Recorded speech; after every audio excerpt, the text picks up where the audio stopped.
Happy Thursday. Big mug again. And that's my second cup. Okay, question. Is there something that you have in your house or in your possession um, that is something that holds value or it's sentimental from a relative? A piece of clothing, um, some knickknack or doodad, something that a relative had that when they passed away you wanted it because it not only has a sentimental value attached to it, but there's something specific about it that reminds you of that person.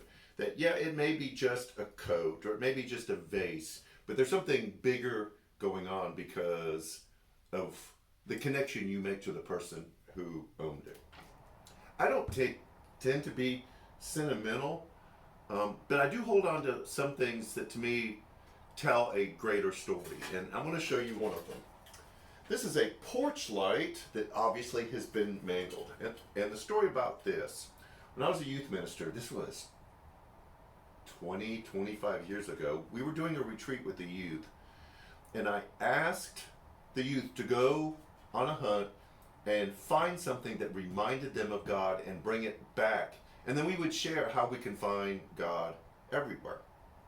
Well, they were doing construction on one of the cottages, and so there's this big pile of debris sitting outside of it, and this was one of it. You can probably see that even though this porch light is mangled and the bulb is sticking out, it hasn't broken.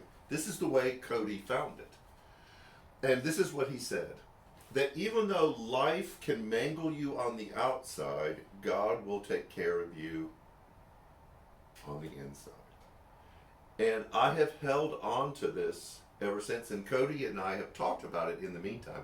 He's an artist now in Knoxville.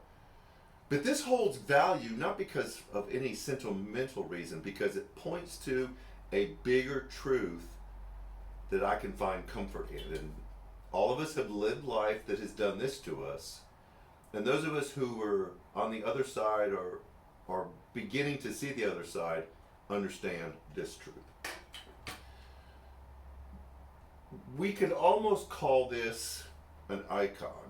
And what an icon is an artistic representation of the nature of the artist who created it and points to a greater truth. In early church history, iconography was a big thing. Stained glass windows, statues, paintings of Mary, of Jesus, and those kind of things that reflected not only the nature of the artist that created it, but also told a greater truth. So this Sunday in our Freedom series, we're going to talk about how if you really want to truly be free, you've got to understand that we are an icon, that God has placed his image inside of us. He created us in his image. And that means there's certain things that we have to understand about ourselves in order to live this free life. Last week we talked about idols. And so this week is, what does it mean to be an icon?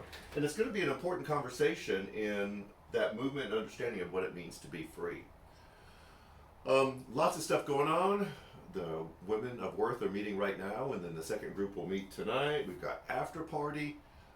There's a lot of things coming up. We're changing the way we do our student ministry. So hit all the social medias, download the app, and you'll see everything that's going on. So Sunday,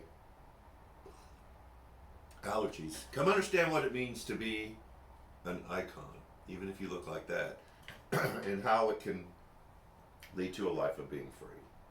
So take care, have a good week, and we'll see you Sunday.